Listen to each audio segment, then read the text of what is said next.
You're trailing 6 to -2. The left pocket, marked by the 2 coins, is yours. Your opponent has just sold out, leaving you an offensive shot on the 12. What would you do? Knows being at the table, he can tell exactly what he's got.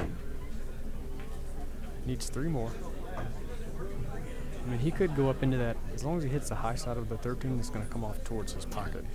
If he goes into the 10 here, I'll just straight on the 13. Did he get stuck to the 10? Yeah, he didn't hit the 10, he hit the 9.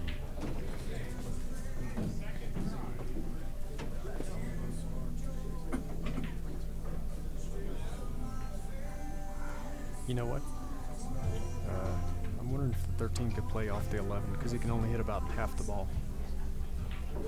He may be kind of trapped up here. He may have to take a foul. Oh, he can see enough of this 9 to combo bank the 12 over. Yeah, but then the 9 stays there. Somehow he could thin off the 10 or the 13 and go to the back rail. I think that's pretty good. Yeah, that's a good point. You're talking about thinning the 13 and coming to the right here with spin and then lay on the bottom rail. That's a good shot. Yeah, right in the center.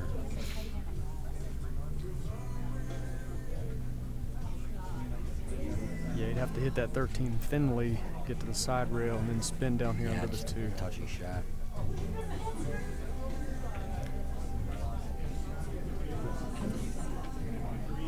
Definitely can't leave Alex any sort of shot here, whatever he does. You know, I'm wondering if he's looking to bank this 12 just over to his side and have the 9 ball hold in there, shoot the combo bank, or if he just wants to thin the 9 and kind of tie something up and go past the left side.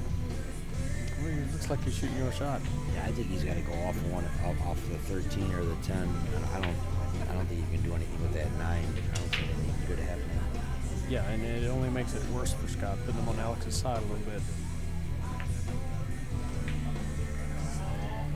Well, Alex is going to have a shot here. Well, Alex comes to the table faced with this and -2 in score. Got a long way to go.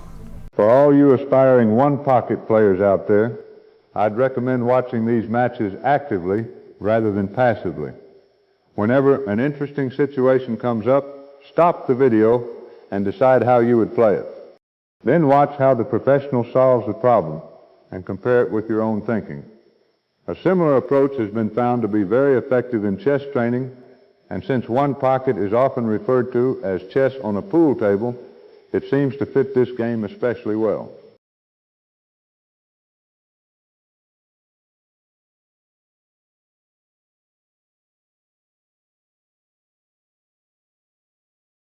Unfortunately, in this situation, Alex couldn't quite reach the ball and miscued. That leaves us wondering how he would have played the rest of the rack and whether he could have run 10 and out. I'm a little surprised that so many players on onepocket.org recommend kicking at the 13 instead of taking on the 12. My feeling has always been that whenever you're faced with a choice between a difficult offensive shot and a difficult safety, you should lean toward the offensive shot. At least it gives you an opportunity to win the game. Kicking at the 13-1 rail with a lot of right-hand English gets the cue ball toward the 8. Under different circumstances, it's a very effective one-pocket shot, and I'd recommend setting this one up and practicing it for all you aspiring one-pocket players out there. You can also kick 2 rails at the 13 ball. This gets the cue ball all the way up to the head rail. Even if you happen to hit the kick on the 13 perfectly and pocket the ball, it's still very difficult to run out because the 3 blocks so many paths to the pocket.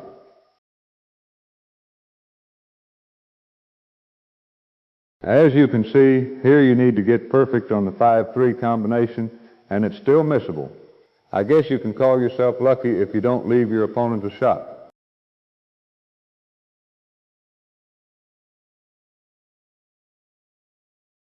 Another suggestion was to put maximum draw on the cue ball and draw it all the way to the head rail and back. In this particular layout, though, it would leave your opponent's pocket crowded with at least 3 balls, often leaving a tough long shot after the breakout.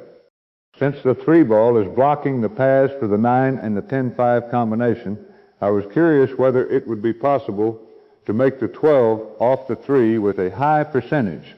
In fact, it was. The path of the 12 off the 3 follows the famous 30-degree rule for rolling balls, meaning you can make the 12 over the entire range of hitting the 3 anywhere from 1/4 to 3/4 full.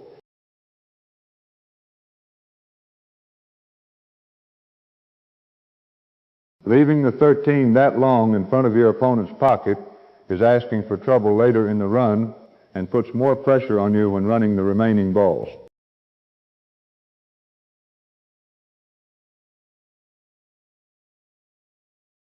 Normally, 8 and out is considered the strongest move in one pocket. In this particular situation, however, Alex already owns 2 balls, so running 8 isn't nearly as effective.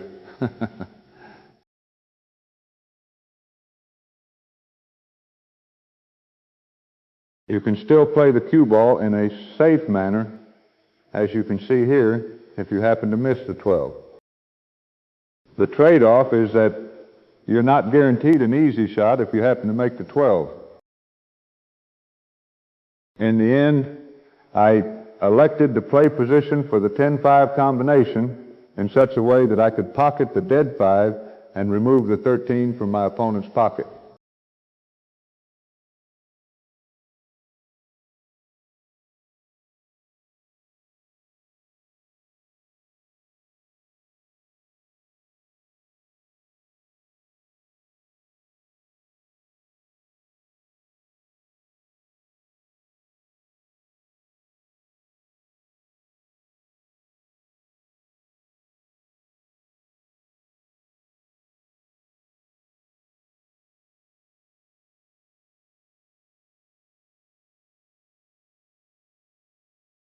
Since I was able to do it in a fairly controlled and repeatable manner, I stayed with the drill until I finally ran 11 and out from this position.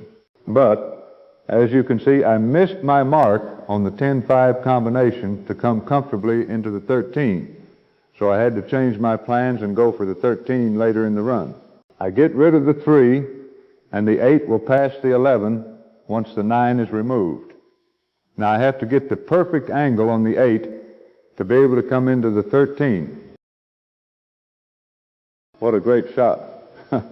You couldn't place the cue ball with your hand any better. Followed instantly by another great shot, perfect hit, perfect speed. That was one of the prettiest shots in all of pool. The 2 owned balls get spotted after you make the last ball on the table in one pocket, so you have to play position for the bank on the lower of the 2 balls.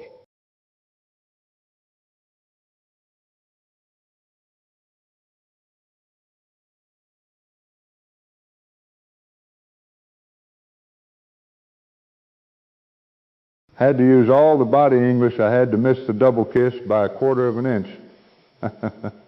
All in all, a great run and a great finish.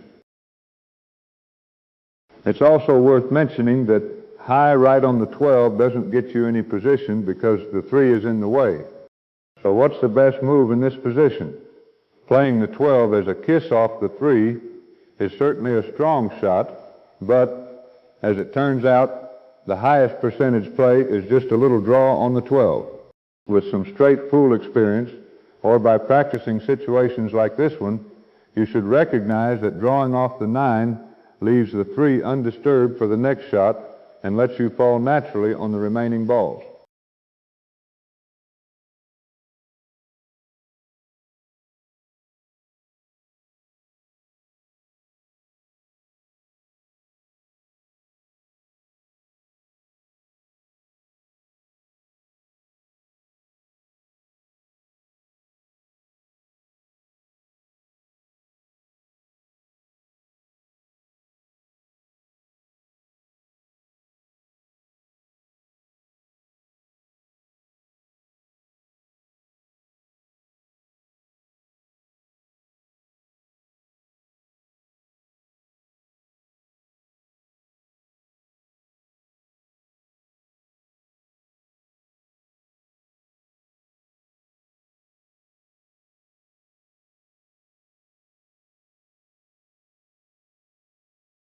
I hope you enjoyed this edition of What Would You Do?